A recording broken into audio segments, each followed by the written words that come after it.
Ok, merci. Donc, ainsi, vous pourrez avoir un nouveau accès à l'enregistrement après la formation pour ceux qui le souhaitent, en allant tout simplement sur la page YouTube de la CAPA. Voilà. Donc, je vais commencer par partager mon écran.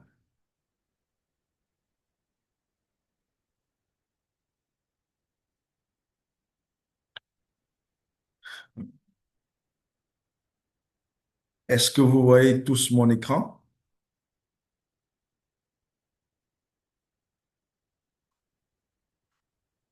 Ok, super. Merci. Donc, ce soir, nous allons parler du SMED. C'est le troisième thème qui va clôturer cette partie théorique. Et évidemment, en début d'année prochaine, on aura une session pratique en présentiel à Douala et plus tard à Yaoundé également. Voilà. Donc, comme je l'ai dit tantôt, je souhaite que ce soit interactif. Alors, est-ce que quelqu'un peut nous rappeler ce que c'est que le SMED? Est-ce qu'il y a quelqu'un qui peut nous rappeler ce que c'est que le SMED? Oui, Denis Tala.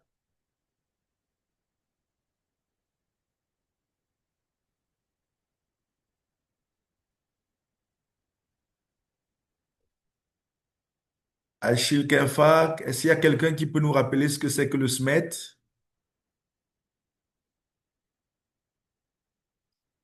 Tous ceux qui ont suivi cette formation avant, il y a beaucoup, je vois Eric Messia et Santadé, Guy Mexan.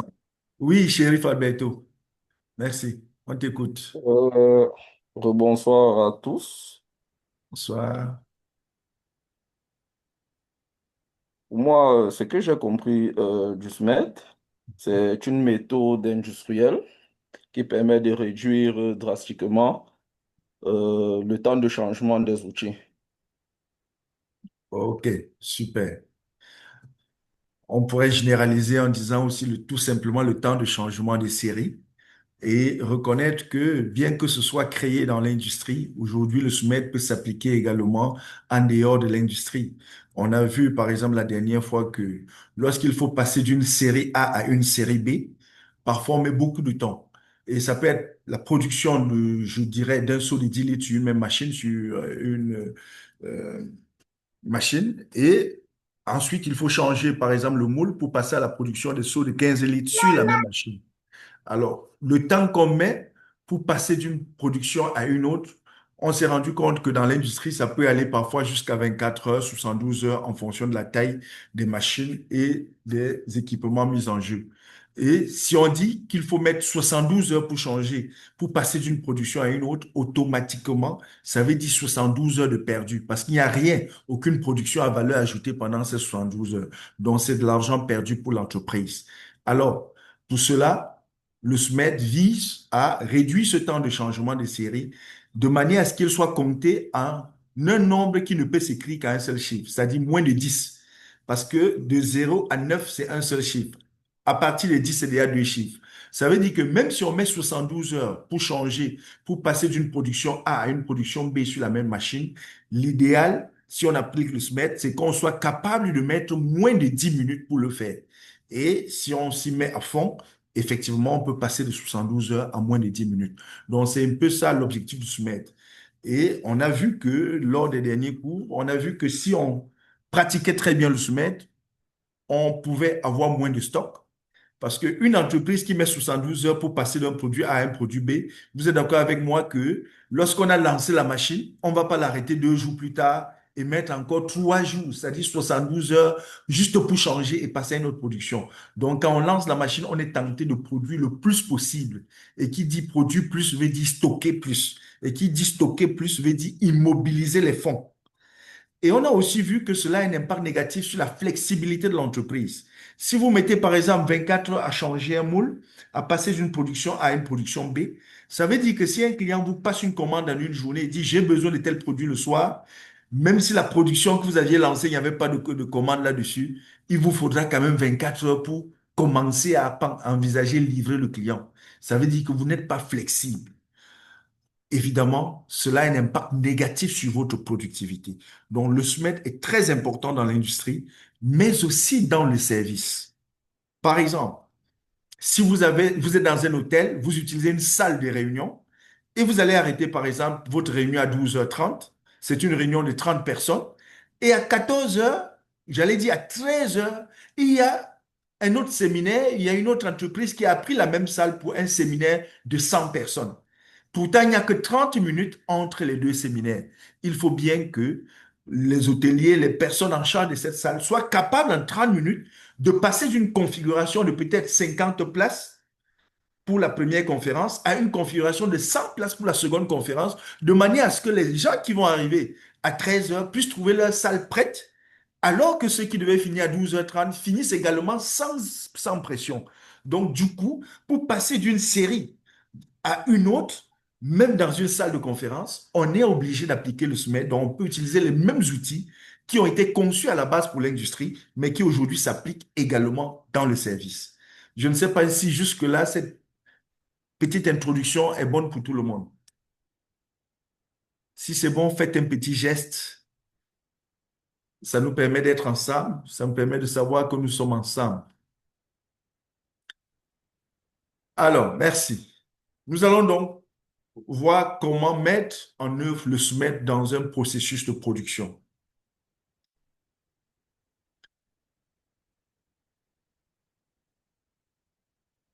Donc, comment est-ce qu'on améliore la configuration du processus de production pour pouvoir mettre en œuvre le SMART? Il y a des étapes. La première étape, c'est qu'on doit observer et analyser. C'est-à-dire que dans ce processus de production, vous devez choisir une machine, observer, mesurer le temps d'analyse et de travail de l'installation. C'est-à-dire que la machine sur laquelle vous voulez travailler, en combien de temps est-ce qu'on travaille dessus? Quels sont les processus qui sont mis en œuvre? Quelles sont les différentes étapes de production? Vous observez. Ensuite, vous éliminez les gaspillages de déplacement et de transport parce que c'est les gaspillages les plus fréquents. Donc, vous pouvez mettre en œuvre le 5S Kaizen, surtout les deux premiers S. Vous pouvez améliorer la disposition des matrices, des moules et des installations. Si on prend l'exemple de la salle de conférence, si on va passer d'une modulation d'une salle de 50 places à une configuration de 100 places en l'espace de 30 minutes, ce n'est pas à la fin de la conférence qu'on va aller chercher les chaises. Donc, on va déplacer déjà les chaises et le matériel nécessaire pour mettre à proximité, pour être capable en un temps record de passer d'une configuration à une autre. On doit ensuite classer les activités en ligne et des activités hors ligne. Nous avons vu lors de la session 2 que lorsqu'on parle d'activités en ligne, il s'agit des activités qui se font pendant que la machine est en arrêt. Ça veut dire que si vous êtes en train de travailler sur une extrudeuse, sur une machine qui est en train de produire, par exemple, des jus de fruits, je ne sais pas quoi, les activités en ligne on ne peut pas travailler sur cette machine si elle est en train de fonctionner. Donc, c'est les activités qui se font pendant que la machine est en arrêt, alors que les activités hors ligne sont les activités qui se font pendant que la machine est en fonctionnement. Et si nous prenons l'exemple du service, en revenant sur le cas de du changement de configuration d'une salle de conférence, on dira que les activités en ligne, c'est les activités qui se font pendant que la salle n'est pas occupée, alors que les activités hors ligne sont des activités qui se font pendant que la précédente conférence est encore en cours. Qu'est-ce qu'on peut préparer pendant que cette conférence est en cours? On ne la perturbe pas. Et on intervient dans la salle, c'est-à-dire qu'en ligne, que pendant un temps très court, au moment où la salle a été libérée par les précédents conférenciers. Ensuite, la quatrième étape, c'est convertir donc toutes les activités. C'est-à-dire, si on a pu diviser les activités en ligne et les activités hors ligne, on a pu les identifier. On est bien d'accord que si nous devons travailler sur une machine en arrêt, ça veut dire que la machine ne produit pas, donc on est en train de perdre de l'argent. Donc il faut faire en sorte qu'il y ait de moins d'activités qui se fassent au moment où la machine est en arrêt. Donc on doit faire le maximum d'activités hors ligne, de manière à ce que lorsqu'on arrête la machine, que ce soit pour le temps le plus court possible pour des activités qu'on ne peut pas faire autrement que pendant que la machine est arrêtée. C'est pour ça qu'on dit qu'il faut donc convertir les activités en ligne en activités hors ligne. Et lorsqu'on l'a fait, on améliore donc les activités en ligne, c'est-à-dire les activités qui se font pendant que la machine est en arrêt. Si on doit tout visser quelque chose, si on doit changer de position des choses, il faut qu'on trouve le moyen de faire en sorte que ça se fasse de la manière la plus simple et la plus rapide possible pour que la machine soit arrêtée le moins de temps possible ou pour que, par exemple, la salle de conférence soit vide le moins de temps possible. Et ensuite, on élimine les travaux d'ajustement, c'est-à-dire que tout ce qui doit être réglage et ajustement, on fait en sorte que on puisse les réduire à la plus simple expression possible, de manière à ce que nous puissions, de manière à ce qu'on puisse perdre le moins de temps possible. Et enfin, on standardise et on forme, c'est-à-dire qu'on fasse en sorte que tous les employés, tout le monde dans l'entreprise ou dans l'organisation puissent maîtriser les processus. Voilà les 7 étapes qu'il faut mettre en œuvre pour pouvoir améliorer le changement de série. Nous allons les voir en détail. Est-ce que jusqu'ici, c'est bon pour tout le monde? Est-ce que c'est bon? Si c'est bon, mettez le pouce, faites quelque chose. Voilà, merci. La première étape, on a dit analyse des opérations de changement. Ça veut dire quoi? Observer le travail réel, mesurer le temps à chaque étape et organiser les données suivant le tableau ci-dessous pour faciliter la compréhension. Ça veut dire que on a un tableau dans lequel on a mis les numéros de 1 jusqu'à le nombre d'opérations et les opérations sont notées. La première opération, on note, on met son temps. La deuxième, on note, on met son temps, ainsi de suite. C'est-à-dire que s'il s'agit, par exemple, de changer de moule pour passer de ce produit à cet autre produit, alors il est important, voilà, si on veut passer de ce produit à cet autre produit, on doit noter toutes les opérations qui se font pendant qu'on est en train de changer le moule pour passer de ce produit que je dirais le produit A au produit B. On note toutes les opérations.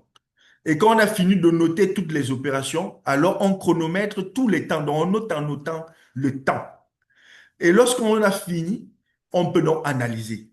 Et il est recommandé, si on peut filmer cela, on filme, évidemment, avec une caméra qui est la plus discrète possible. Parce que lorsque les employés sont au courant qu'on est en train de filmer, lorsqu'on défile devant eux avec des caméras, malheureusement, ça fait qu'ils vont être un peu stressés et vont faire différemment de ce qu'ils font d'habitude. Et il y aura ce qu'on appelle l'effet caméra qui entraîne parfois 30 à 40% d'amélioration. Vous aurez l'impression qu'ils sont efficaces alors qu'en réalité, c'est parce que vous avez mis des caméras à leur portée qu'ils ont changé leur manière de faire.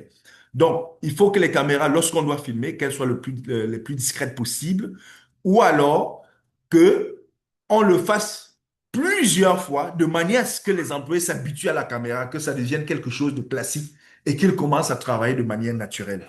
Et si vous le faites avec des caméras, alors vous pouvez visualiser plusieurs fois ce qu'ils ont fait pour pouvoir noter les tâches et les temps de passage de chaque activité. Ensuite, est-ce que quelqu'un peut lire pour nous?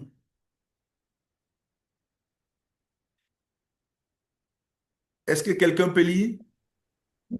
Oui, Oui, merci. analyse de l'opération des changements. Oui. Relever les mouvements, gaspillage, moura, inégalité et mourir, déraisonnable.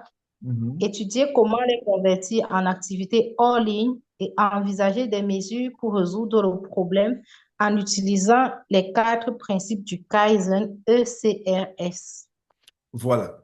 Donc, on dit, il faut, lorsque vous avez noté, comme vous voyez là, vous avez noté toutes les opérations qui sont réalisées pour passer d'une série à une autre et que vous avez noté les temps de chacune de ces activités, alors on vous demande d'observer de près pour regarder tout ce qui est mouda, c'est-à-dire tout ce qui est gaspillage, tout ce qui est moura, c'est-à-dire inégalité, et tout ce qui est déraisonnable, c'est-à-dire les mouris, qui sont en fait les 3 grandes familles de gaspillage, les moudas, les mouris et les moura. Et vous étudiez comment les convertir en activités hors ligne et envisager les mesures pour résoudre le problème en utilisant les 4 principes du Kaizen, qui sont le principe E-C. On va voir en détail ce que c'est. Oui, monsieur Duplex Tiasso, Oui, vous avez levé moi la j'ai main. un- oui. Moi, j'ai une zone d'ombre avec le mot à inégalité. Dans un Oui. process, quel peut être un exemple d'inégalité? Euh, Si par exemple, vous voulez produire, il y a plusieurs activités qui se font en moyenne en 2, 3 minutes et que les activités sont en série par exemple et que vous avez subitement une activité qui se fait en 10 minutes alors que la moyenne est de 2, 3 minutes, vous voyez que ça crée une inégalité qui va donc créer ce qu'on va appeler un goulot d'étranglement. Du coup, la cadence de production sur cette ligne-là, au lieu d'être de 2, 3 minutes en moyenne pour qu'on ait un nouveau produit, cette inégalité qui a fait qu'il y a une tâche qui se fait en 10 minutes, c'est cette tâche-là qui va devenir le temps critique qui va donc définir la cadence de production. Donc, ça crée une inégalité. Lorsqu'il y a quelque chose comme ça, Hmm. Il y a un boulon qu'on on enlève en moyenne les boulons en 2 minutes et vous avez un boulon qui s'enlève en moyenne en 15 minutes. Ben, ça crée quelque chose de pas normal, n'est-ce pas? Ça peut être également déraisonnable.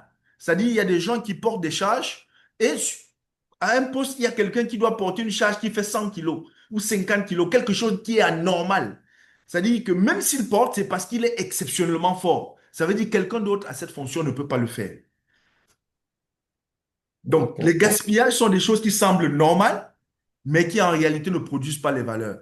Alors que les mouras, c'est-à-dire que les inégalités et les mouris, les déraisonnables, sont des choses qui ne sont pas normales, ça saute en principe à l'œil nu, soit que c'est déséquilibré par rapport aux autres, soit alors que c'est déraisonnable, c'est une surcharge évidente qui peut entraîner une catastrophe. C'est bon? Oui, c'est correct, merci. OK, merci. Alors, lorsqu'on parle des 4 principes du Kaizen, ECRS, il s'agit d'éliminer, pour E, c'est éliminer, le travail peut être supprimé, c'est-à-dire, on a dit quoi? Convertir les activités en ligne en activités hors ligne et éliminer les gaspillages. Vous voyez que éliminer, quel travail peut être supprimé? Dans la liste des activités qui sont faites là, quelle activité mérite d'être là, laquelle devrait être supprimée. Parce qu'on peut se rendre évidemment compte que de temps en temps, le gars décroche son téléphone, par exemple. Est-ce qu'il a besoin de ça dans le processus? On peut éliminer automatiquement. Il n'a pas besoin d'avoir son téléphone à ce poste-là, par exemple. On élimine. Qu'est-ce qui peut être combiné? C'est-à-dire que il y a deux tâches qui se font séparément. Mais en se rendant compte de près, en regardant de près, la même tâche peut être combinée et être faite par une seule personne de manière plus efficace. Ouais. Qu'est-ce qu'on peut combiner? Qu'est-ce qu'on peut réorganiser? On a une manière de faire, on a une autre logique, on va de A à B à C. Mais en regardant de près, est-ce qu'en commençant par C avant de faire A, B, on ne peut pas être plus efficace et plus rapide? Et ensuite, qu'est-ce qu'on peut simplifier? On doit faire absolument cette chose. On doit tourner absolument les boulons. On doit serrer quelque chose. Mais est-ce qu'on peut serrer ça différemment, de manière à ce que ce soit plus simple à faire et que ça perde moins de temps?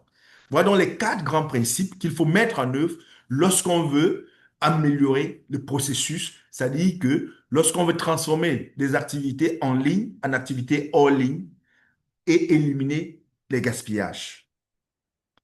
Et vous vous rendrez compte donc que selon que vous êtes en train d'aller vers l'élimination, les changements sont drastiques.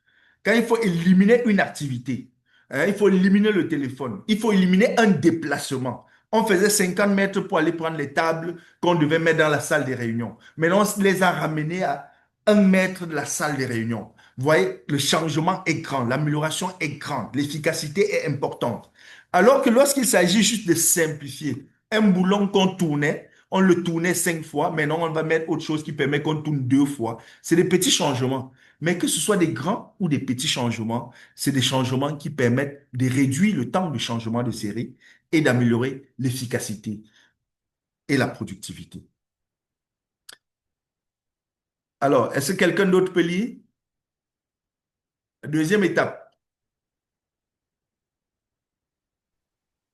Oui, monsieur. Oui, nous vous écoutons. Étape, étape 2. Mhm. Éliminer le gaspillage de déplacement et de transport. Mhm. Le gaspillage de déplacement et de transport sur les outils et les pièces sont dus au rangement dispersé. Ainsi, les moules, les outils et les pièces, etc. sont éloignés du point de changement. Lors de leur transport, mettez-les ensemble et transportez-les dans un chariot exclusif afin de le faire en une seule fois. Identifiez les outils nécessaires pour les activités de changement de série et placez-les à l'endroit requis. Voilà.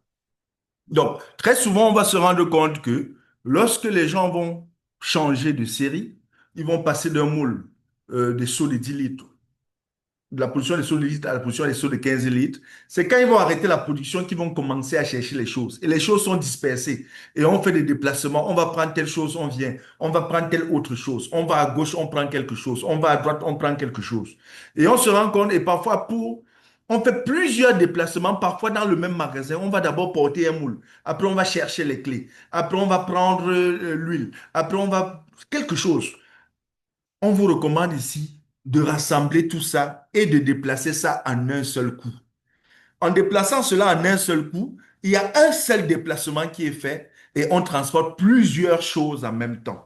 Alors que s'il fallait faire un déplacement pour chaque chose ou pour chaque groupe de choses, il y a de fortes chances qu'on mette beaucoup plus de temps. Donc voilà pourquoi on s'est rendu compte que dans les opérations de changement de série, le transport est l'une des plus grandes poches de gaspillage. Et si on prend l'exemple de la configuration, du changement de configuration d'une salle d'hôtel, d'une salle de conférence de 50 places à une salle de conférence de 100 places, vous voyez bien que si on commence à aller transporter une chaise l'une après l'autre, évidemment, on perd beaucoup de temps. Alors que si on s'arrange à pouvoir transporter 10, 15 chaises en même temps, on gagne en temps. Donc, il y a moins de déplacements. Donc, la deuxième étape, c'est travailler à éliminer tout ce qui est déplacement inutile, tout ce qui est transport inutile. Sachant que le déplacement fait appel au mouvement de personnes, au transport du matériel, et les mouvements inutiles font appel aux gestes qui sont faits de trop. Est-ce que quelqu'un d'autre peut lire la troisième étape? Ah, elle est très simple, hein? Placer la configuration hors ligne en configuration en ligne. Comme je l'ai dit, lorsque vous avez fait la liste, listez toutes les activités de changement de série et que vous avez identifié toutes les activités qui se font pendant que la machine est en arrêt. Et si c'est dans une salle de conférence, comme je l'ai dit, c'est pendant que la salle est utilisée. Et vous avez identifié également tout ce qui peut se faire pendant que la salle n'est pas utilisée.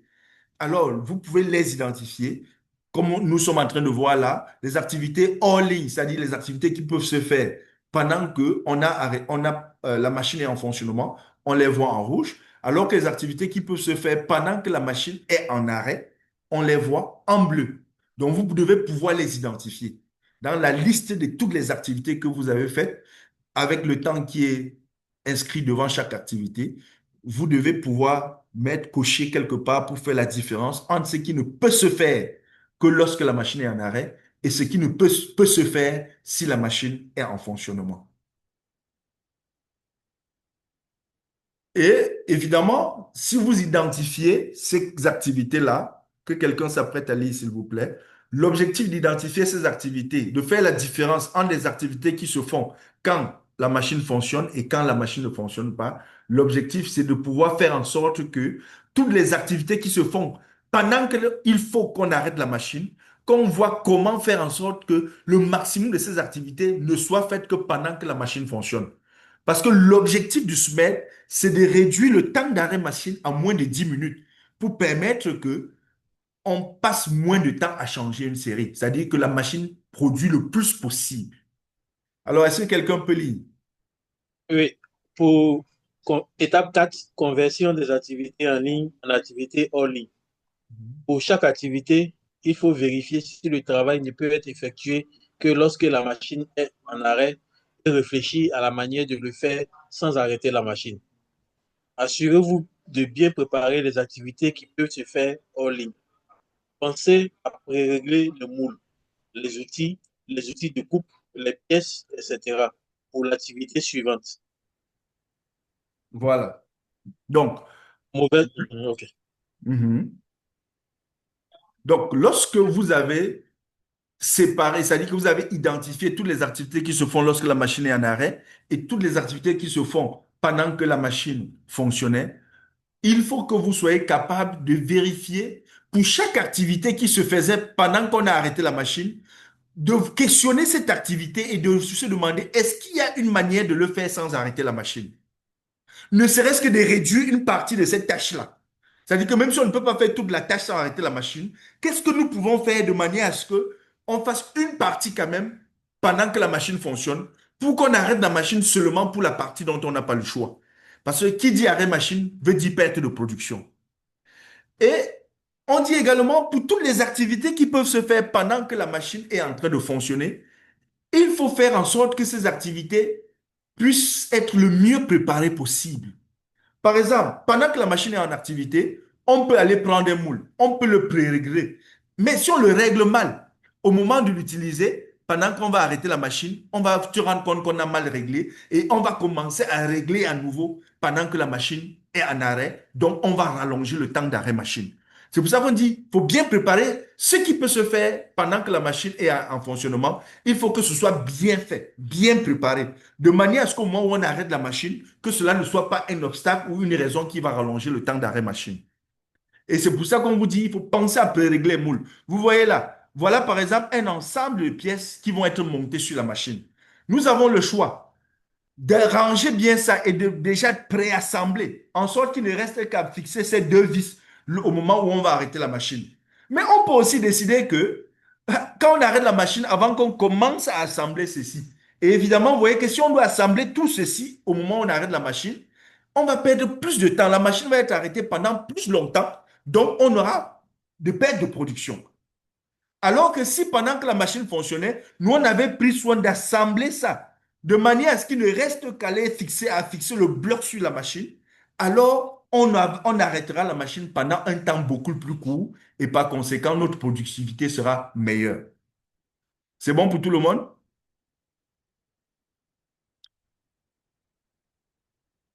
Voilà. Voilà donc à quoi ça ressemble. La conversion des activités en ligne en activités hors ligne. Vous voyez que tout ce qui est en rouge, ce sont les activités qui peuvent se faire lorsque la machine est en arrêt.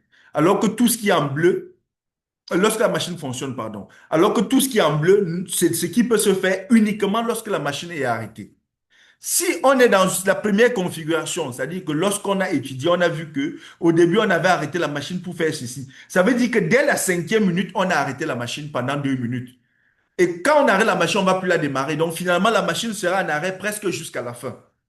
Or, si nous nous arrangeons à ce qui est tout ce qui pouvait se faire pendant que la machine fonctionnait se fasse avant et qu'on arrête la machine pour faire uniquement tout ce qui peut se faire pendant que la machine est arrêtée et on continue avec ce qui peut se faire après qu'on a déjà lancé la machine, c'est-à-dire aller peut-être garder les moules qu'on a démontés en salle. Vous voyez donc que la machine ne pourrait donc s'arrêter que pendant 78 minutes seulement. Alors que si on prenait au départ où toutes ces activités étaient mélangées, la machine se serait arrêtée pendant 136 minutes. En conséquence, on aurait eu une perte de productivité de plus de 56 minutes.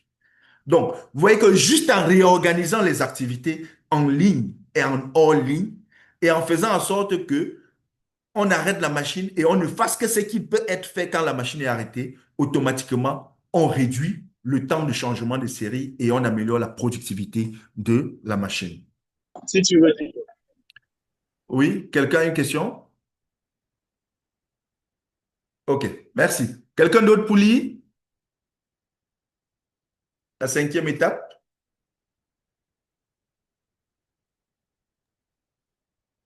Unifier les normes et transformer la variable en nombre fixe. Envisager de faire varier la taille et la position des produits selon la taille et la position fixe. Voilà. L'objectif est Oui. d'unifier la norme de traitement et de faire de la norme de positionnement un élément fixe. Voilà. Je voudrais que vous puissiez observer quelque chose. Quand on a converti les activités en ligne en activités hors ligne, vous voyez qu'il ne nous reste que ce temps-ci, c'est ces 78 minutes qui sont un problème. Parce que c'est ça, c'est le temps d'arrêt machine. Et on a dit qu'il faut améliorer c'est-à-dire que les activités qui sont faites pendant que la machine est arrêtée. On peut les combiner, on peut éliminer certaines choses, on peut simplifier et on peut réorganiser. Donc, la suite, à partir de l'étape 5, c'est ce que nous allons faire.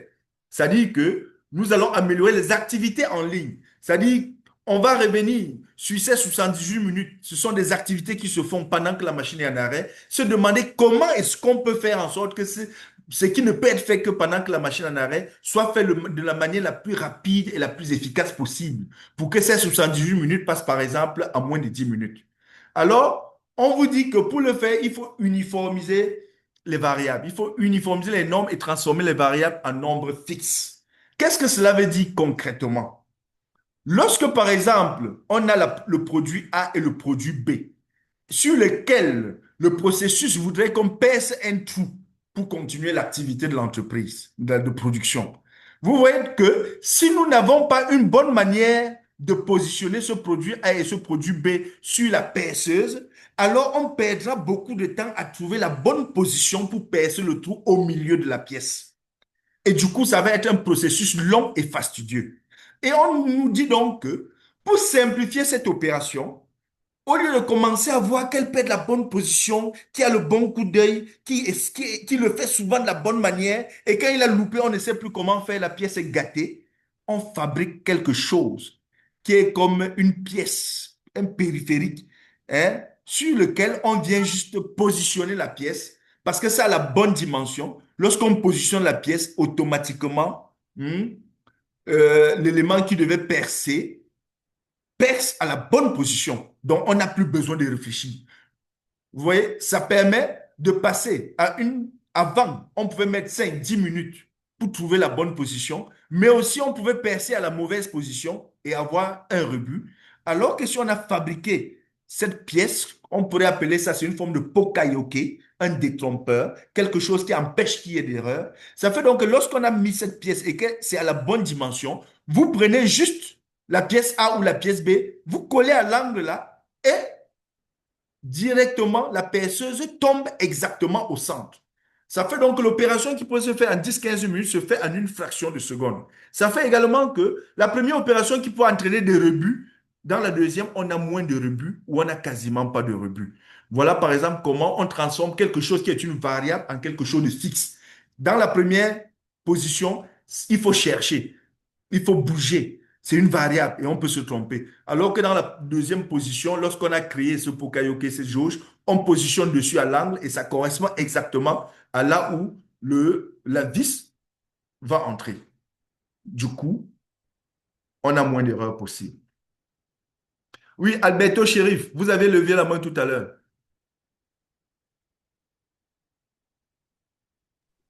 Oui, Dawson, je me suis retrouvé avec les explications qui ont suivi. Parce que Ok, j'étais un merci. peu confus au niveau des activités hors ligne et en ligne là. Je réfléchissais dans le cadre où j'avais une pièce qui se détachait à l'intérieur. Là, ça Mhm. suspendait totalement le processus et si ça nécessite le démontage complet de l'appareil, automatiquement, ça va entraîner cette perte de temps là ou bien l'arrêt total de la machine. Effectivement. C'est pour ça qu'on disait que si on doit préassembler, faire quelque chose avant, il faut qu'on la fasse, qu'on fasse les choses de la meilleure manière possible, parce que sinon, lorsqu'on va arrêter la machine, on pourrait se rendre compte que quelque chose n'a pas été bien fait et ça va entraîner des pertes de temps. Oui, monsieur Clovis Nana. Allô? Oui, Oui, je fais l'observation que l'élément donc pour faciliter le processus de perforation du mobile auquel on veut fabriquer. Mais dès mhm. qu'on fabrique un autre élément, ça va augmenter aussi un élément, c'est que le coût de production va s'augmenter. Oui. Euh, Lorsqu'on est dans l'industrie, on parle de production en série. C'est-à-dire que lorsqu'on change de moule, ce n'est pas pour des productions personnalisées. C'est-à-dire qu'une machine Mhm. est faite pour passer d'un seau de 10 litres au seau de 15 litres. Vous ne pouvez pas demander un seau de 12 litres alors que les moules n'ont pas été prévus. C'est pas sûr que je comprends. Donc, ça veut dire Oui, que, on se comprend. en général, c'est à peu près les choses qui sont répétitives. Et pour chaque vague de choses répétitives, comme ça va se faire plusieurs fois et pendant plusieurs jours et pendant plusieurs mois et plusieurs années, si on dépense un peu pour fabriquer une pièce qui permet que chaque fois qu'on est en train de travailler sur la pièce A, qui a cette dimension-ci, au lieu de passer le temps à commencer à chercher le centre qu'on puisse positionner sur la jauge automatiquement et qu'on ait le centre, vous voyez que finalement le bénéfice en termes de coût d'échelle est tellement grand par rapport au Pokayoke qu'on a réalisé. Oui, ok, bon. En fait, c'est une observation que je faisais pour dire que au-delà, il y a quand même un ratio à faire. Parce qu'au départ, c'est vrai, on positionnait sans avoir le moule. Maintenant, comme on a le moule facilite et ça nous permet de réduire les rebus. Mais il va falloir aussi qu'il y ait le ratio entre les rebus, que le moule ici et le taux de rebut, si ça vient corriger le taux de rebut, c'est que c'est optimal. Évidemment, si vous fabriquez, vous faites un Pokayoke, c'est pour éviter les rebuts. Donc, si après ça, il y a encore les rebuts, ça veut dire que ça nécessite une amélioration. Et il faut s'attendre à ce qu'en matière de Kaizen, on ne s'attend pas à trouver la bonne solution du premier coup. On doit avoir le courage d'améliorer quelque chose On et de améliore. partir de l'amélioration pour améliorer à nouveau. C'est quelque chose de progressif. Oui, elle est continue. Voilà. Ok, merci pour l'observation, Johnson. Voilà, vous pouvez lire directement l'étape 5, la suite, la deuxième partie de l'étape 5. Est-ce que je vois même, Johnson, pardon. Je suis Voilà, dans le quelqu'un bus. d'autre peut lire? Je ne vois même pas bien. Amélioration des activités en ligne. Amélioration du positionnement et du réglage des dimensions. Déterminez si vous devez positionner du premier coup, régler du seul touche et le définir sans échelle de lecture.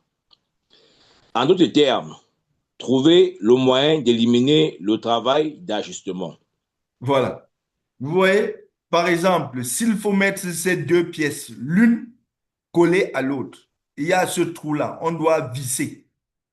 Si vous devez déposer et commencer à chercher, ça va être compliqué. Mais si vous fabriquez ces deux petites choses-là qui sont là, qui peuvent entrer dans ce trou, c'est plus facile d'ajuster immédiatement et de serrer. Donc, le Pokayoke, c'est des petites choses que vous faites qui permettent de perdre moins de temps. Donc, du coup, pendant qu'un autre sera en train de chercher comment centrer et faire en sorte qu'ils mettent bien l'un à l'autre et de manière à ce qu'on visse. Si vous avez mis ces petites jauges là, ces petites goupilles là, rapidement vous trouvez la bonne position et vous gagnez en temps. De la même manière, vous voyez, si vous allez dans une menuiserie et que vous voulez couper des morceaux de bois, vous voyez, il y a un point là qui est un peu comme le repère. Quand vous voulez couper le bois de cette taille, la scie est là. Parce que la machine a déjà des dimensions prédéfinies. Maintenant, si vous voulez couper un bois qui a 1 millimètre de moins, vous voyez que si vous devez commencer à déplacer la partie à noix d'1 millimètre, ça risque de vous perdre beaucoup de temps. Si vous fabriquez juste une petite jauge d'1 millimètre que vous pouvez coller là avant de déposer la pièce que vous voulez couper, rapidement vous gagnez en temps. Et si vous arrivez souvent de faire également de couper à 4 millimètres, vous avez aussi une jauge de 3 millimètres que vous ajoutez sur celle d'1 millimètre. Dès que vous voulez couper, au lieu de commencer à régler la machine pour chercher comment réduire 4 millimètres, vous mettez simplement les jauges et d'un coup, vous coupez sans avoir besoin de perdre du temps pour trouver la bonne position. Donc, il faut dire que chaque fois que vous avez besoin d'utiliser l'œil humain, d'utiliser la dextérité d'un individu pour ajuster, pour chercher la bonne position, ce sont des sources de gaspillage. Et ça fait que le changement d'un employé peut être drastique pour vous parce que celui qui avait la dextérité, s'il n'est plus là, vous êtes coincé. Remplacez cela en créant des petits Pokayoke, des éléments, des détrompeurs qui permettent d'obtenir exactement ce que vous voulez sans avoir besoin d'avoir la dextérité d'un humain, mais juste en mettant des jauges, des Pokayoke qui permettent de couper à la bonne dimension sans avoir besoin de mesurer. Parce que si à chaque fois il faut mesurer, c'est un temps perdu. Et mesurer à chaque fois veut dire risque d'erreur. Parce que chacun va mesurer selon le coup d'œil, selon qu'il est fatigué, selon la pression qu'il a. Alors que si on a mis des jauges qui permettent de ne pas mesurer et d'obtenir exactement ce qu'on veut et de couper exactement la dimension qu'on veut, là, c'est facile pour tout le monde. Oui, duplex. Oui, c'est quoi exactement la différence entre standardiser une méthode et le Pokayoke dont vous faites allusion? Le Pokayoke, c'est un détrompeur. C'est quelque chose, je prends l'exemple de l'un des Pokayoke les plus célèbres. Je ne sais pas de quelle génération vous êtes, mais si vous aviez eu le téléphone dans les années 2000, 2005, jusqu'à peu près en 2010, vous verrez que lorsque vous mettiez une puce dans le téléphone, parfois vous finissez de mettre et vous voyez que ça n'a pas pris le réseau. Il faut revenir recommencer, tourner, parfois mettre un peu du papier à l'intérieur pour caler. Aujourd'hui, les fabricants ont créé un Pokayoke en sorte qu'il ne vous est plus possible de mettre la puce dans le téléphone si ce n'est pas dans la bonne position. C'est-à-dire que c'est quelque chose qu'on fait en sorte qui est mis ou qui est créé pour permettre que vous ne vous trompez pas. Donc, on met un petit angle, on coupe l'angle de la puce et là où on va poser, on a aussi coupé un petit angle. Du coup, si tu ne mets pas, si tu ne respectes pas cette position-là, la puce n'entre pas du tout. Donc, soit ça passe, soit ça ne passe pas. Donc, pas de risque d'erreur. Vous n'avez donc plus besoin de mettre une puce, essayer le réseau, voir que ça ne passe pas et voir qu'il n'y a pas le réseau, ouvrir à nouveau le téléphone pour chercher encore. Ouais, c'est juste un Pokayoke, c'est un détrompeur. Alors que standardiser, c'est faire en sorte que tout le monde sache faire exactement la même chose. Parce que il faut comprendre que standardiser, il n'est pas juste question du Pokayoke, mais il est aussi question des individus qui utilisent le Pokayoke. Standardiser, ce n'est pas juste mettre en place une procédure. Hein, le Pokayoke est aussi une forme de procédure, mais très simplifiée. Mais ce n'est pas juste mettre en place une procédure qui veut dire qu'on a standardisé, mais c'est former les gens à savoir bien utiliser cette procédure qui est la standardisation. Donc, le Pokayoke peut ressembler à une forme de standardisation, mais c'est plus un détrompeur. Alors que la standardisation va au-delà du détrompeur, permet à tout le monde de savoir faire, tous ceux qui sont impliqués dans un processus, de savoir utiliser les outils qui ont été mis en place de la manière qui est acceptable pour tous. Je ne sais pas si j'ai répondu à votre question. Là, c'est très clair, merci. Merci. Vous pouvez lire? Euh, Amélioration des activités en ligne, amélioration de l'attachement et du détachement. Pour permettre l'augmentation de l'efficacité d'attacher et de détacher avec un outil à une touche dans tous les travaux d'attachement et de détachement, concentrez-vous sur les outils de fixation qui sont utilisés pour attacher et détacher boulons et vis. Voilà. Vous voyez que si vous devez attacher ceci, il y a 4 vis. Ça veut dire qu'il faut tourner cette vis jusqu'au fond, revenir tourner l'autre jusqu'au fond. Et l'autre, tous les 4, ça va prendre un temps. Et on a dit que ce temps que vous perdez, c'est le temps d'arrêt machine. Et plus l'arrêt machine est en arrêt, plus vous perdez en termes de productivité. Alors on dit de simplifier. Vous voyez que si vous mettez par exemple ces accroches de manière à ce que vous impliquez l'outil et vous attachez seulement 2 vis, vous êtes d'accord avec moi que vous réduisez de moitié le temps pour serrer. Donc, voilà un exemple. Améliorer l'attachement et le détachement, c'est-à-dire tout ce qui doit être serré, vissé ou dévissé. Comment faire en sorte qu'on perde le moins de temps possible à visser ou à dévisser. Et comme visser est une opération fastidieuse, comment faire pour réduire même ces opérations de vissage. Donc, en mettant, par exemple, pour quelque chose qui doit être inséré et vissé, il suffit de mettre ces accroches à la bonne hauteur. On accroche là et on n'a plus que 2 vis à visser et automatiquement, on a réduit de moitié le temps. Un autre exemple? Quelqu'un d'autre? L'amélioration de l'attachement et du détachement toujours. Vous voyez, lorsque vous voulez ouvrir le capot, il faut retirer les vis. On a par exemple là 4, 5 vis à retirer. Mais on peut remplacer ça en 2 vis tout simplement. Des vis avec des couvercles, avec des oreilles. Hein?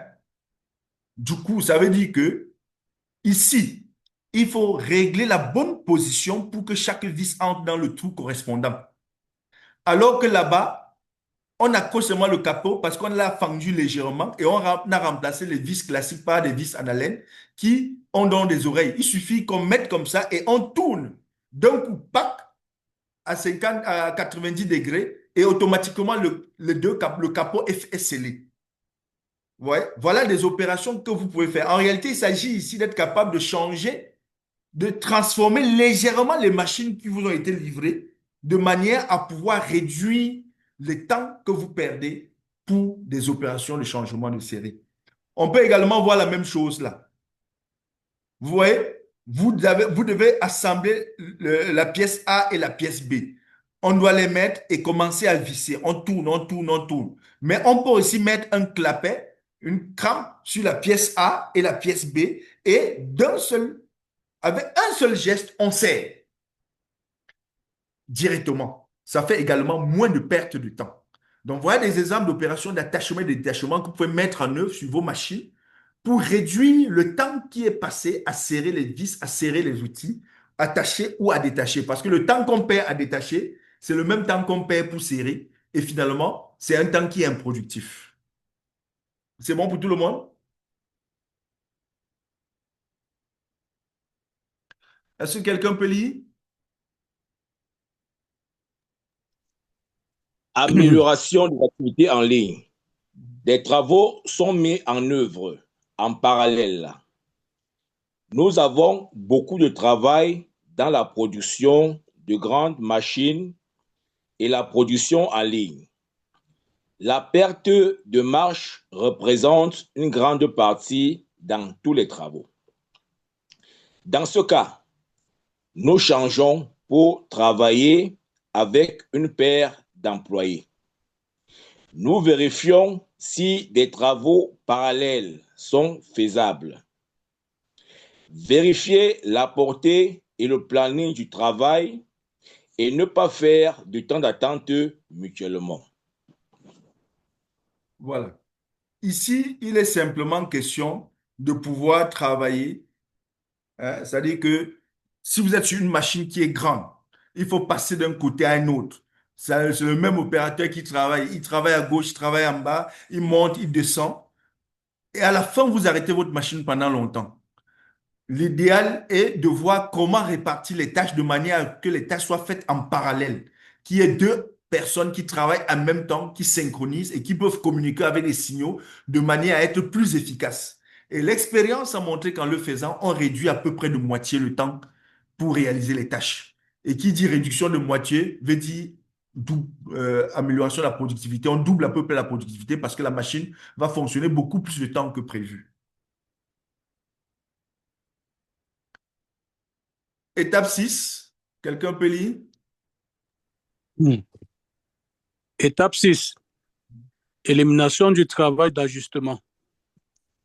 Arrêtez d'ajuster la dimension en lisant une échelle. Créez une jauge de blocs pour chaque œuvre et déplacez la matrice vers la surface de référence du bloc jauge jusqu'à ce qu'elle touche le point cible et placez la détention en un seul point. Les travaux d'ajustement pourraient être éliminés si la valeur de réglage de référence trouvée dans le travail de positionnement est améliorée. Si les activités sont bien effectuées, les travaux de réglage peuvent ne pas être effectués. Donc, les travaux de réglage ne devraient pas être nécessaires. Voilà. Donc, comme on l'a dit, tout travail de réglage est un temps perdu. Qu'est-ce qu'on fait? Vous voyez que si ces trois pièces, on doit les mettre à une certaine dimension, ceci doit bouger à une certaine dimension, vous avez la possibilité, l'échelle est là, vous pouvez régler. Essayez de voir si vous êtes à la bonne position, avec les risques de vous tromper et de recommencer. On vous dit de fabriquer une petite jauge. Allez, vous mettez au milieu, allez, et vous collez les deux tout simplement et vous enlevez la jauge parce qu'en mettant la jauge, vous obtenez la dimension exacte que vous voulez. C'est toujours des pots cailloqués. Donc, on vous montre là des exemples des éléments qui peuvent être faits pour réduire les temps d'ajustement. Parce que très souvent, pour ceux qui ont l'expérience du SMET, ils sauront que lorsqu'on a parfois fini de monter certains moules ou certaines pièces sur les machines, le temps d'ajustement est parfois 2 à 3 fois plus long. C'est-à-dire que c'est ça qui prend le plus grand temps ce temps d'ajustement et de réglage prend le plus grand temps dans le changement de moule ou de filière. D'où la nécessité de trouver des astuces pour réduire au maximum, à la plus simple expression, ce temps-là. Voilà.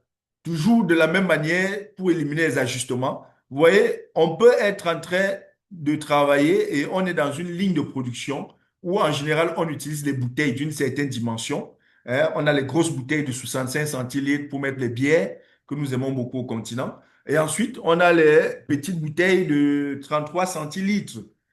Et à chaque fois, si on doit régler l'écartement là avec la main, c'est difficile. On peut se tromper et recommencer. On vous demande simplement de créer également une jauge. Quand vous la positionnez dessus, la jauge a déjà la dimension pour les bouteilles de 33 centilitres ou de 65 centilitres ou des bouteilles plus grandes selon ce que vous voulez. Vous créez déjà la jauge et chaque fois que vous voulez passer d'une production à une autre, avec un seul geste, vous obtenez la bonne dimension sans avoir besoin de mesurer. J'avoue qu'il Est-ce que c'est bon pour tout le monde? Elle a la voix qui commence. Voilà.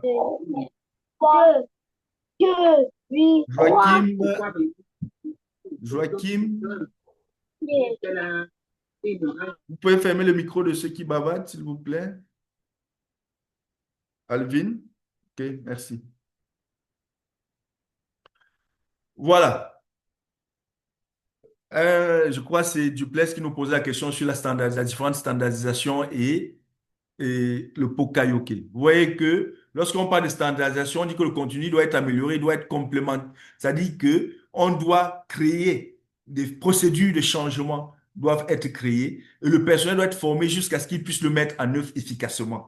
Donc, comme je le disais, on peut avoir prévu des Pokayoke, on peut avoir prévu beaucoup de détrompeurs, beaucoup de choses pour améliorer, mais quelqu'un peut ne pas savoir l'utiliser.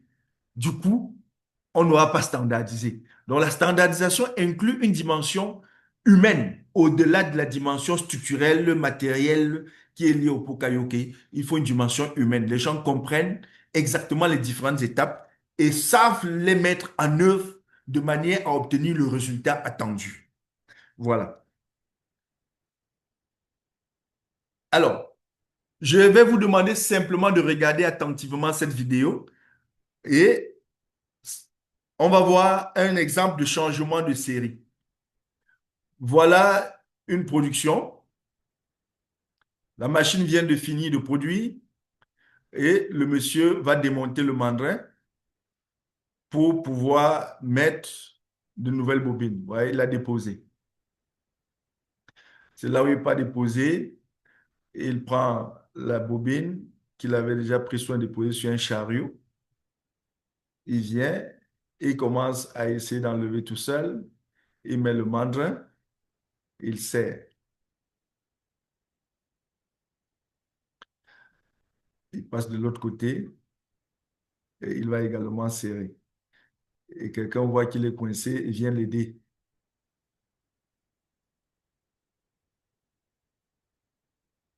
Il va tirer à nouveau. Chercher la bonne position.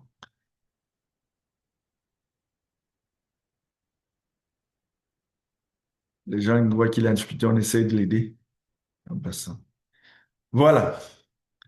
Maintenant, je vais vous montrer une seconde vidéo. Regardez maintenant.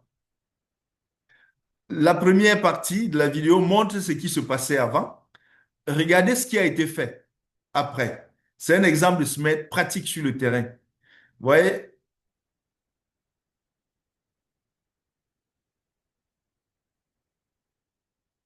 Bien. Pendant que à droite, vous voyez que la machine est encore en train de produire. Mais le monsieur enfile déjà un mandrin. Alors qu'ici, il a fallu enlever le mandrin ici pour aller enfiler là-bas. La machine ne s'est pas arrêtée. Il est en train de sceller et de caler. Vous voyez? Pourtant, la machine est en train de produire. Hein? Donc, il vient, il positionne tout à côté. Pendant que la machine est toujours en train de produire.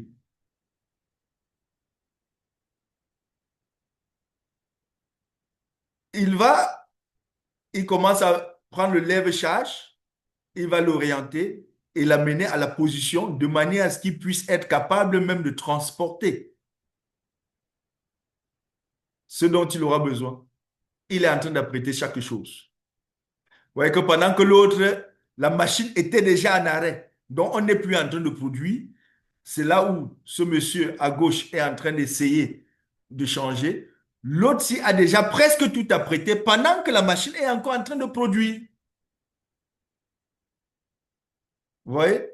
Avec le lève-charge, il va même déjà lever carrément, mettre à une certaine hauteur, en sorte que dès que la machine va finir de produire, il va juste enlever immédiatement le mandrin du bas et il va positionner l'autre. En une fraction de seconde ou en une minute tout au plus, il sera en train de produire. Donc, voilà un peu un exemple de SMED qui vous a été montré. Alors, est-ce que vous avez des questions? Est-ce qu'il y a des incompréhensions? Je suis à votre disposition.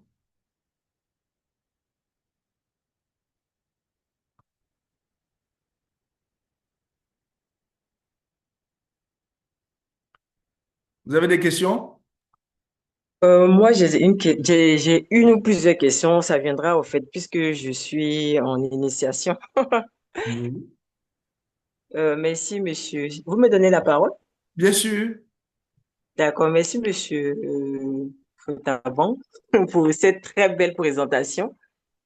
Euh, je voudrais savoir, est-ce que, de façon explicite, le SMED permet de réduire le coût de production d'une entreprise, c'est-à-dire quand on revient au 5S Kaizen, ça permet de réduire les coûts et augmenter le profit tout en maintenant le prix. Ça, c'est la première question. Oui. Est-ce que aussi le SMED permet maintenant, quand on vient dans l'unité de production, permet de déterminer toutes les étapes de production et de connaître déjà quels sont les temps accordés à chaque étape de production pour aboutir au fait au produit fini. On a une idée sur toutes les étapes de production, les temps accordés à chaque étape de production, on essaie maintenant en troisième position, est-ce que c'est le cas, de trouver le goulot d'étranglement qui nous empêcherait au fait de gagner du temps et de maximiser la production. Et pour terminer, est-ce que le SMED viendrait maintenant de réduire les temps inutiles, les gaspillages de temps pendant la production pour que, par exemple, pour un employé qui a 8 heures de travail par jour, qui accorde, par exemple, plus que la 2 heures de pause, donc on revient sur les 8 heures, je pense qu'il a 2 heures, donc 6 heures, 7 heures. Et cet employé qui accorde, par exemple, 5 heures de production, le SMED revenait à l'envoyer à 6 heures, mais plus de temps de production pour que l'entreprise puisse au fait gagner plus de marge et plus de profit au fait. Est-ce que de façon vraiment laconique, c'est de ça qu'il s'agit? Merci beaucoup. Merci. Je ne sais pas si j'ai retenu toutes les questions, mais je vais déjà dire que on ne peut pas dire que le SMED permet de réduire les temps dans les processus de production de manière automatique. Le SMED, permet de réduire le temps de changement de série. C'est-à-dire qu'on parle de changement de série lorsque sur une même machine ou sur une même unité de travail, on peut produire deux types de produits. On peut fabriquer plus d'un type de produit. Alors, le temps nécessaire pour passer d'une production du produit A à la production du produit B, et si c'est le service, le temps nécessaire, par exemple, pour passer d'une salle de conférence modulée en 15 places à une salle de conférence modulée en 50 places, ce temps-là doit être réduit et on utilise donc le SMED pour réduire ce temps-là. Donc, la réduction du temps et des gaspillages en ce qui concerne le SMED, elle est liée au changement de série. Il y a en amont un outil qui est beaucoup plus large, qui touche tous ces aspects. Ce qu'on va appeler l'étude du temps, les work sampling, que ceux qui vont faire le Kaizen avancé vont également voir, qui permet d'étudier le temps dans un processus de production ou même dans toute la chaîne de production. C'est-à-dire indépendamment d'une unité spécifique qui produit un ou plusieurs types de produits. Et l'étude de temps, c'est avoir la capacité d'analyser, de filmer, d'étudier et de voir combien de temps on met sur chaque poste. Et évidemment, lorsqu'on a vu qu'il y a des temps qui sont excessifs, qui sont des gaspillages ou qui sont par exemple des goulots d'étranglement, on peut utiliser plusieurs outils en fonction de la situation pour résoudre ce problème. Si c'est par exemple un déséquilibre sur une ligne de production. On est en train de produire à la chaîne. Et il y a par exemple 10 postes de travail de production à la chaîne. Si on est dans une outil de couture et on produit, quelqu'un produit la manche, quelqu'un d'autre produit autre chose, quelqu'un pose des boutons, ainsi de suite.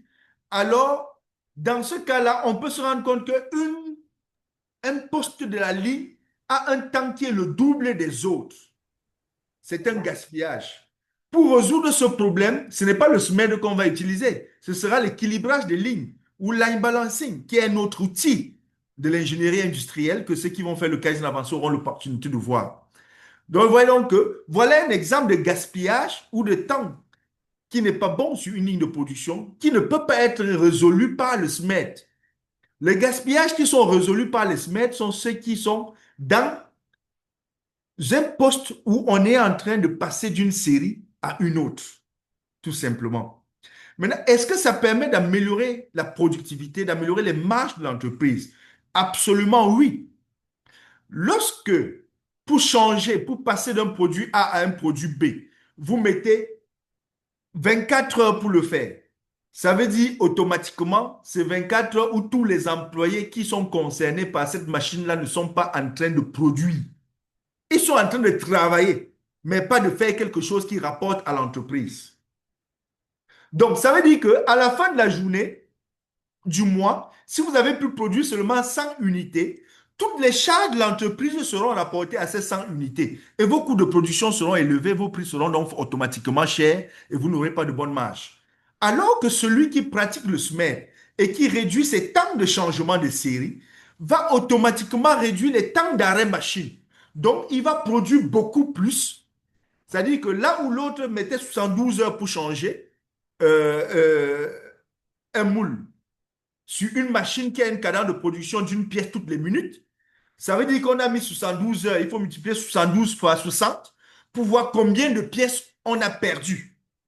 Celui qui va maintenant remplacer ce moule-là en 10 minutes, vous voyez qu'il a gagné 71 heures et 50 minutes. Et sachant qu'il produit une pièce par minute, vous voyez le nombre de milliers de pièces qu'il aura produit de plus que l'autre, avec exactement les mêmes ressources. Conséquence, il a des coûts de production plus bas et il peut être plus compétitif sur le marché et il fait de meilleures marges. Donc, absolument oui, appliquer le SMED réduit le temps de changement des séries, augmente la productivité, augmente les marges bénéficiaires et améliore les performances de l'entreprise. Madame Sanogo, j'ai répondu à votre question? Oui, vous avez répondu. Permettez-moi de terminer avec une dernière, s'il vous plaît. Donc, Oui. si je comprends bien, ça facilite les conditions de travail, ça augmente les produits finis en production. Et voilà, et ça permet également de gagner du temps dans les changements de série. Donc, est-ce que la dernière question maintenant, c'est qui reviendrait pour le consultant qui doit intervenir dans un secteur industriel, puisqu'il y a plusieurs secteurs, plusieurs activités, est-ce que le consultant devrait faire un diagnostic de toutes les machines de l'entreprise, de connaître en fait toutes les étapes, les fonctionnements? C'est vrai qu'on fait la formation, mais après, de façon pratique, quelle est l'attitude, le positionnement du consultant face à tout ça? Quand tu vas dans une entreprise, pour connaître tout ce processus, tout ce dispositif-là, quel est le positionnement, l'attitude qu'il doit adopter, voilà, face à sa compréhension, face à son initiation, à- au développement de ses capacités pour pouvoir vraiment conseiller les producteurs, je veux dire les unités de production, à avoir une bonne attitude face à l'autisme. Donc, je ne sais pas si vous comprenez un peu la question. Bon, je pense comprendre. On va voir si j'ai compris ou pas. Bon, je vais Déjà, répondre. Je voudrais dire que de façon pratique, pour un consultant qui est en train d'écouter comment le SMED fonctionne et qui fait face à une entreprise industrielle, qu'est-ce qu'il doit faire face à sa connaissance des machines? Parce qu'il ne peut pas rentrer dans l'entreprise comme ça et puis donner. Il faut que lui-même, il se forme sur l'utilisation des machines, vu l'évolution de la technologie. Voilà, il doit aussi. Donc, quelle est l'attitude, vous, en tant que praticien, du consultant face à la mémorisation, à la connaissance de tous ces éléments-là? voilà. Euh, il faut déjà dire que le consultant n'a pas besoin de tout connaître. Ce sont les employés des entreprises qui sont les experts sur leur machine. Donc, c'est eux la ressource. Donc, vous n'avez pas besoin de venir apprendre comment transformer une machine et autres, non.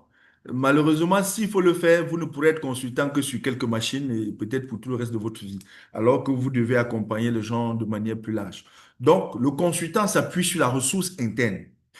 Un, lorsqu'il arrive en entreprise, déjà dans le cadre de la formation Kaizen avancée du projet Kaizen au Cameroun, nous formons les consultants à être capables de faire un diagnostic.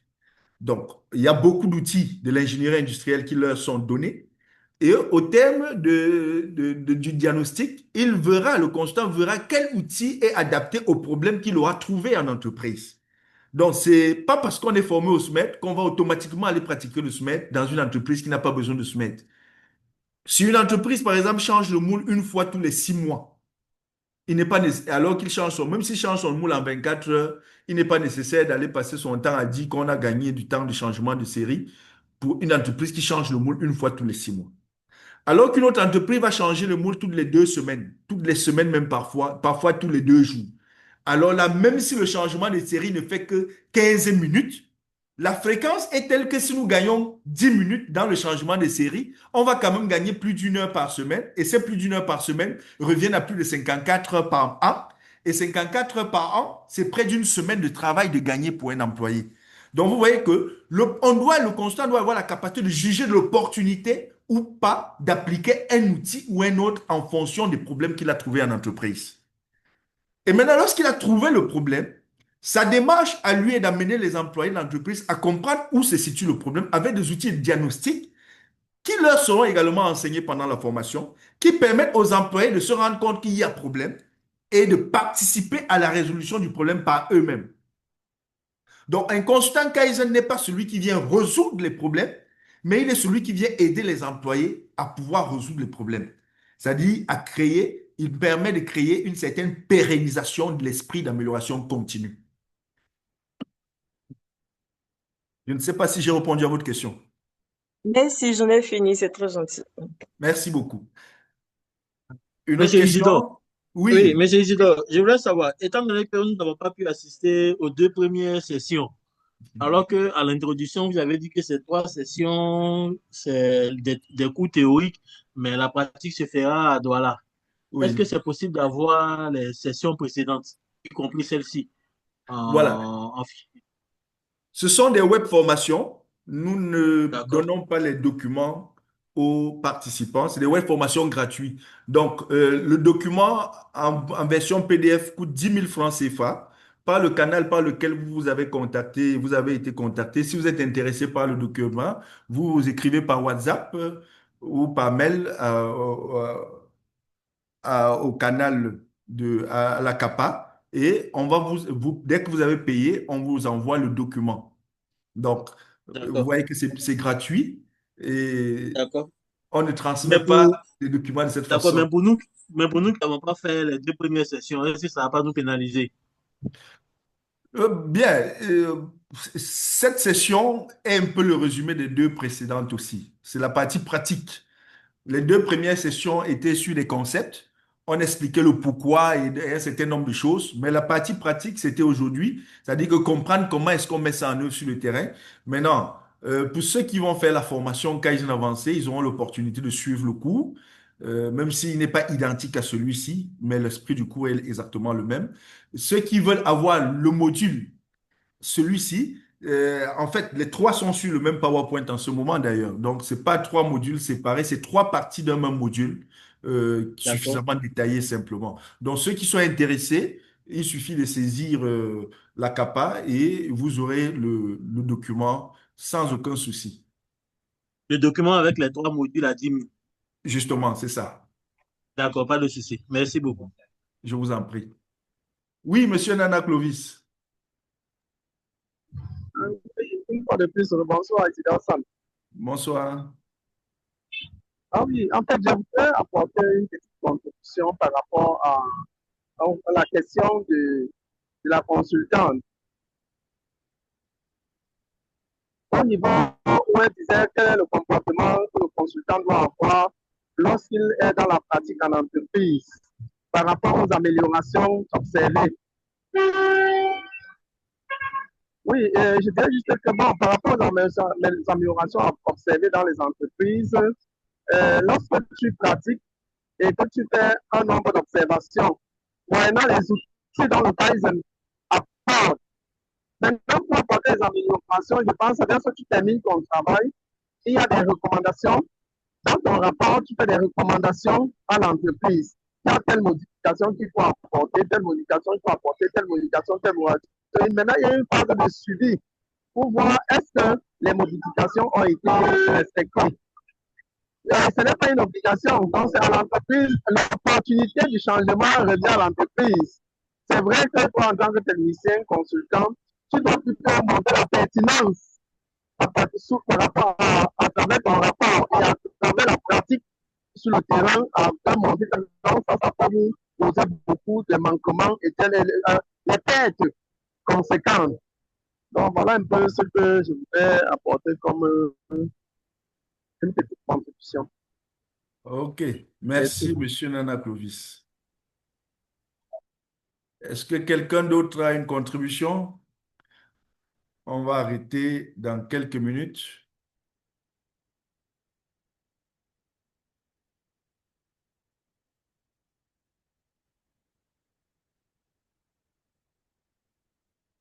Ok, bien. Monsieur Joachim Tabi?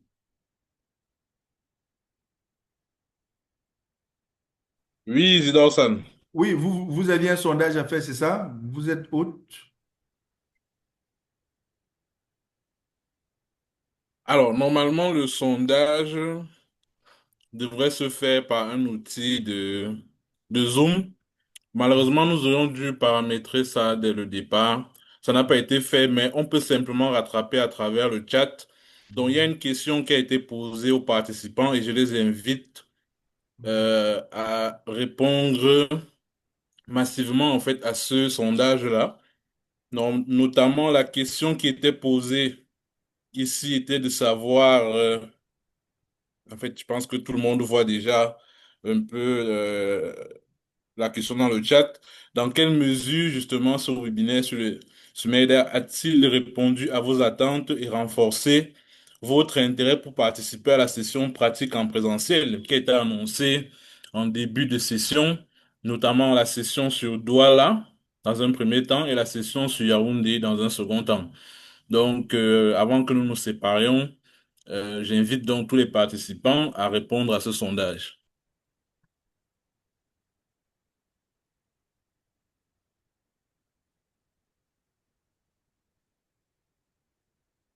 Ok, merci Joachim.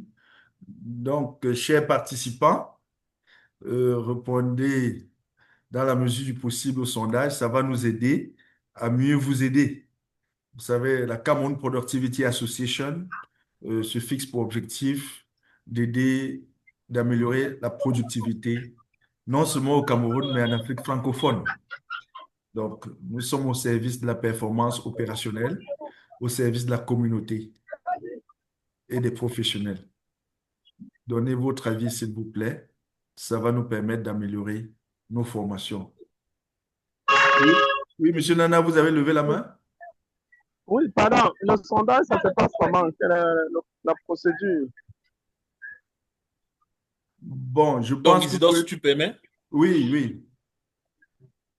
Oui, donc, comme je disais, c'est très simple. Il suffit d'aller en bas de votre écran. Vous allez voir le chat sur la bande, en fait, des options. Vous allez voir le chat. Vous cliquez dessus pour avoir justement comment dire, une cellule qui va s'afficher à la droite de votre écran avec les différents messages qui ont déjà été envoyés par les participants.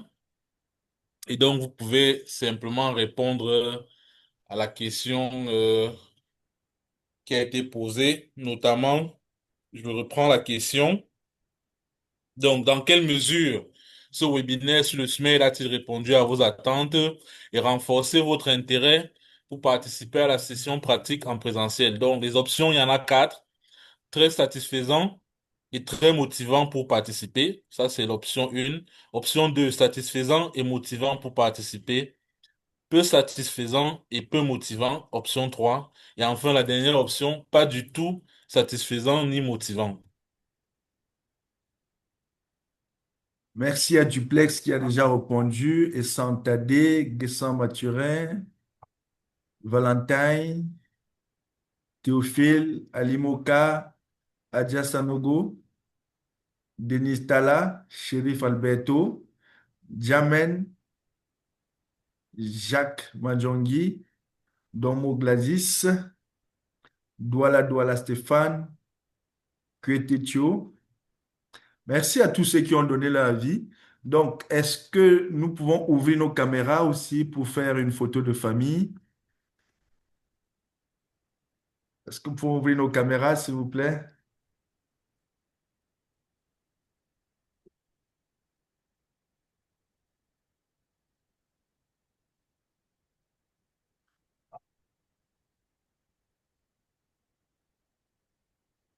Alberto Shérif, Marianne, Adja Sanogo, vous pouvez ouvrir vos caméras. Guy Mexan Ondondo. C'est déjà fait pour moi. Comment va Libreville? Oh, Libreville, ça va? Cédric Ça se Tchouke, passe bien ici. super. Monsieur Wambo, vous pouvez ouvrir votre caméra. Et Santade, Arios Tchombe Gomsi. Harry Bank, please, can you open your camera?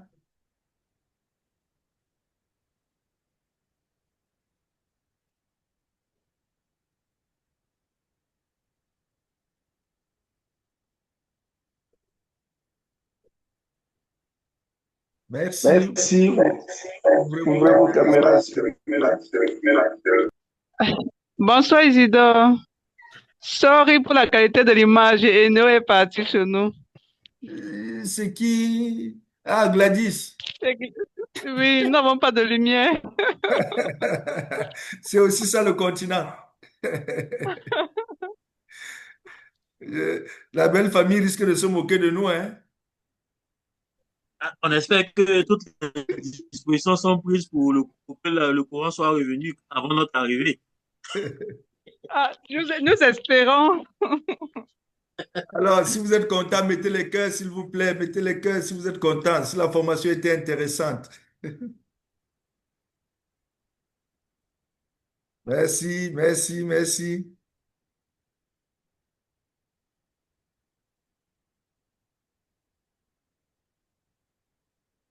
Nous vous remercions grandement pour avoir participé à cette formation et nous espérons que vous serez des nôtres pour les prochaines sessions.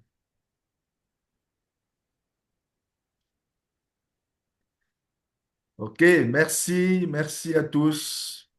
Portez-vous bien et on se dit à la prochaine session. Merci.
Alors, Claude, c'est comment? Comment ça va? Ton micro est fermé. Ton micro est fermé.